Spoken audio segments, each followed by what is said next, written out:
kung sultihan kas tinuod unya di kaganahan anang maong kamatuoran unsay imong bation. Kung sultihan kas tinuod ba unya di kaganahan anang maong kamatuoran unsay imong bation, malipay ka masuko. Mo na tingog pa lang ninyo gani suko na kaya no. Ana. Nanlitan ron ingnon kas imong asawa nga tiguang naman day ka. Ana. Unsa may imong bation isip bana. Sahay magyaw-yaw ka. Og ikaw sa asawa ingnon sa kas imong bana, luod naman kay ka. Ana. Unsa man sa imong bation? Hoy siguro magyaw-yaw sa ka. Muna si Jesus pag uli niya sa ila ang iyang mga silingan, iyang mga paryente nga nakadungog na sa mga nindot kay niyang gibuhat dito sa laing lugar, nag-expect nga mo showdown siya. It's showdown. Iyang ipakita ang kadto mga milagro, kadto mga katingalahan ana. Uy si Jesus, ordinaryo raman kaayong nakigsulti nila. Wa man magpakita og dagko kay mga milagro. Nangasuko sila. Punan pagyud ni Jesus og istorya, way propeta nga dawaton sa kaugalingon niyang lungsod. Ani samot sila kasuko Kay tinuod man sad gid na. Nanglitan gani ako lang di man jud ko propeta no. Usahay propetang bakakon pamangani ko. Pero moadto kog laing lugar, basta di lang dinis parokya. Pagkadaghan yung magsigig pa picture karon ba? Dugay kay kung mairog, kay daghan kay magsigig pa picture, usahay gud mo. Sibat na lang gyud ko kay og ako yung tugutan, murag di jud mahuman. Pero dinhi, bisag manghagad pa ko, wa gyud mo pa picture. Bisag manghagad pa ko ba, picture ta. Di ba sa taga dinhi ba, kaning taga dinhi ba? Bisag manghagad pa ko, mayon ay manamami pa din. Ang ilasang ang ilasang unahuna ada pul ano may naong nimo si pa picture ya. Ana nya kini kamatuoran pod ni siya og masuko sa kuani kuan sa kuani mahiubo sa kuani ana mabugatan gyud ko makahimo jud kog sala kay magmahay-mahay man ko mura mog unsa din niya kamo pay gipakaon ako din ni parokya nya kamo pay mag-ana-ana mga anak ko samot na gyud. Pero si Jesus, ang iyang gibuhat, sa dihang sa likway siya, gi-reject siya, wa siya mo reject sa mga tao. Mauna siya ang tinuod nga pagpuyo sa kamatuuran. Ang kamatuuran dinhis kalibutan mga igsoon, dili gyud na dawaton. Ang kalibutan gyud sa bakak. Mamakak gyud ang kalibutan. Nya kadtong mga taong kalibutanon sama aning nanimba karon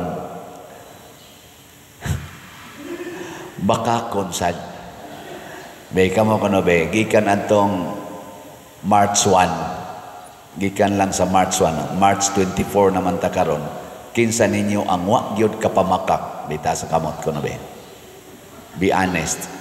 At least honest mo karon. Karon ra gyud mo buntaga honest, di ba? Tugan gyud mo tinuod. Makak gyud kaduol rana March 1. Samot na gyud akong ingnon gikan January 1, 2025 kinsa gyud wa ka pamakak na samot. Wa na gyud makapasar ana. Samot na gyud mo ingon ko gikan sa pagsugod ninyong first confession, unang pagkumpisal hangtod karon kinsay wa ka pamakak na mo samot. Muna mga bakakon kita. Nya kanus ang sa ta maka-expect nga magpuyo tas kamatuoran og sultihan tas kamatuoran, di kita ka-expect ana. Muna magdinawatay ta. Ngilingay mong tupad. Ina kanang imong naong tinuod na. Ina kanang. Ina tinuod ang imong naong. Kanang colors imong buhok, kanang imong kilay, imong pilok, imong naong ana. Kay mao na daghan man kay mga bakakon ana labi na mga babae so bakakon guys tanan mo nang di gyud kapuyo bas kamatuoran sa naong pa lang nato daan ato nang ipamakak unsa naka sa atong binuhatan Musamot na gyud. Muna karon nagkagubot ta kay purting daghanang bakakon. Nya di ra ba mangangkon? Ang atong buhaton, pugso nato ang atong isikataw nga moangkon sa iyang pagpamakak. Nya kita di moangkon. Mao na diri sa atong unang pagbasa, namakak sinaaman nga nindot kuno kaayo ang ila didtong ilang suba. Mo nang paliguon ta ng Jordan nga kabati ana inyong sapa diha. Tukoy nindot ito nga ato ko paliguon. Mura bag ang iya bang gusto ba nga siya gyud sundon may gani kay dunay mapaubsanon nga sulugoon niya ningon sir. Nihago naman tagporting layo ang baktas ani. Nganong dili naman lang nato sundon ang gisulti sa propeta?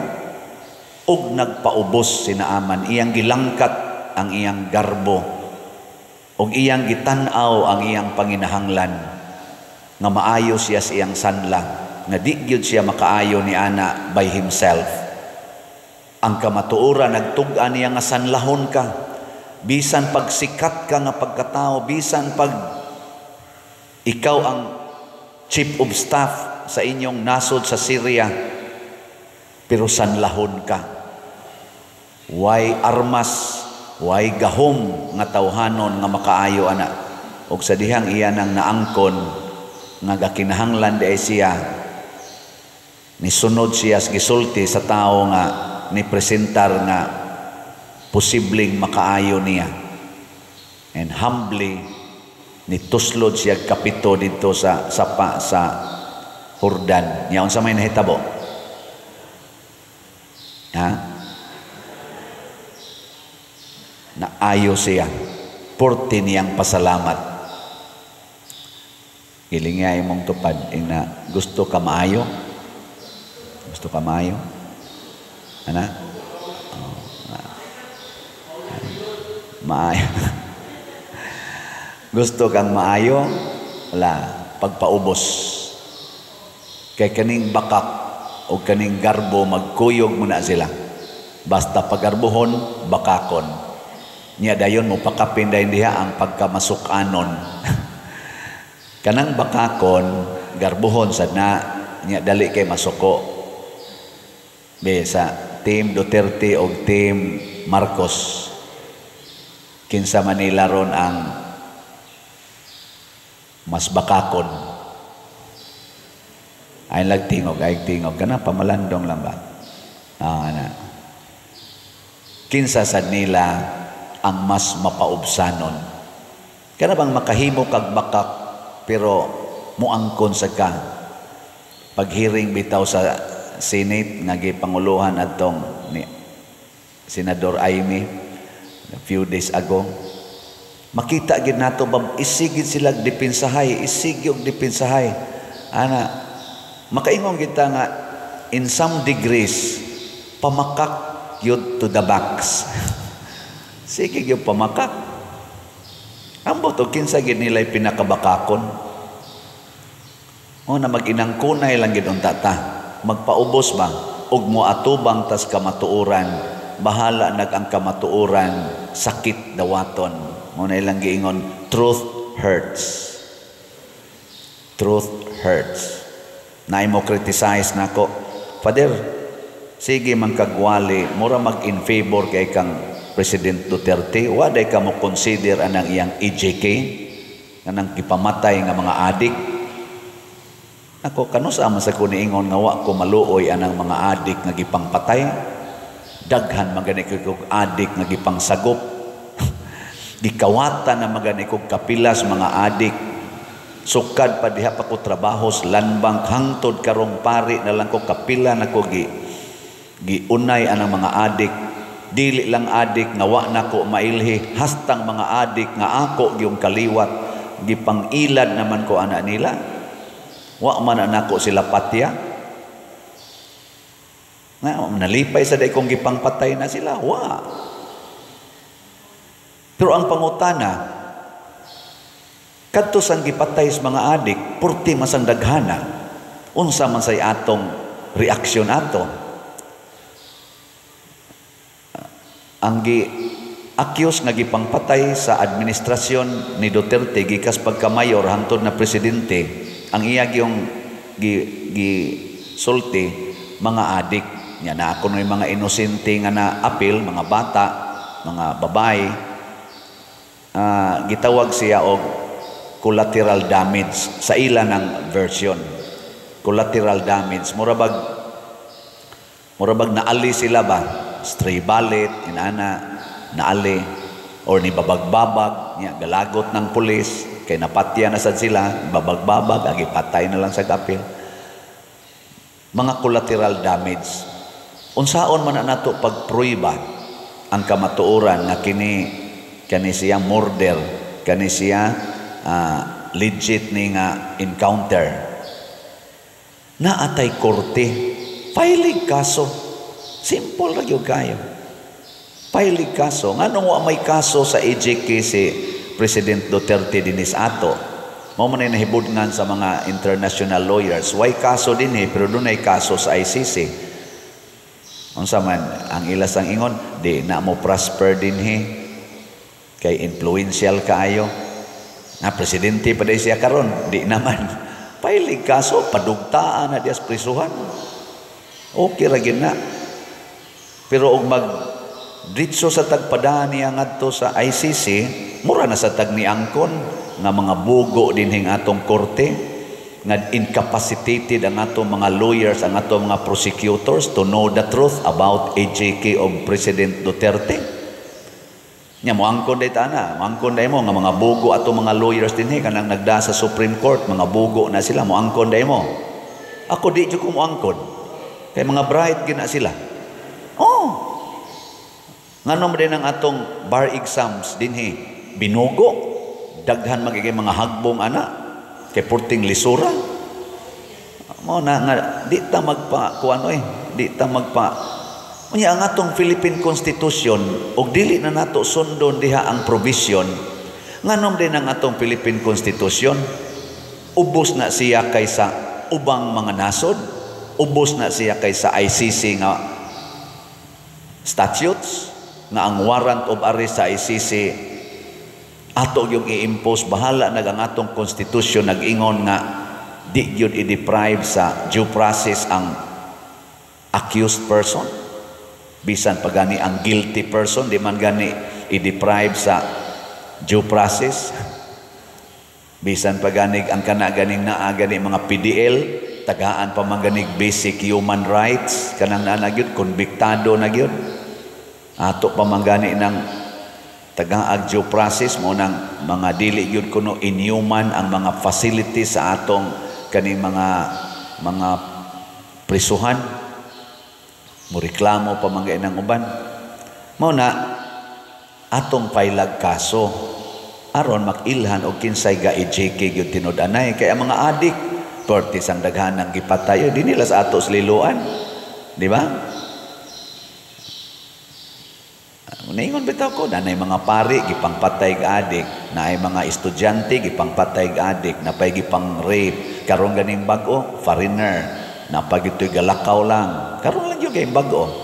Huwag mo irog-irog tagjotay, katong ngilo kayo nga crime, dito dapit sa, dito, naga ba to? Oh, iyang gipatay, ang iyang duha ka anak, hasta ang iyang asawa, iyang giputlas liog, kay gikan sa siyang nakasuyok.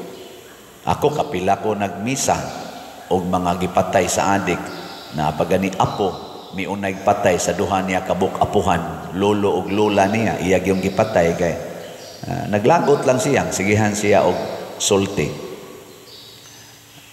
Pulos sa di sila mga reality.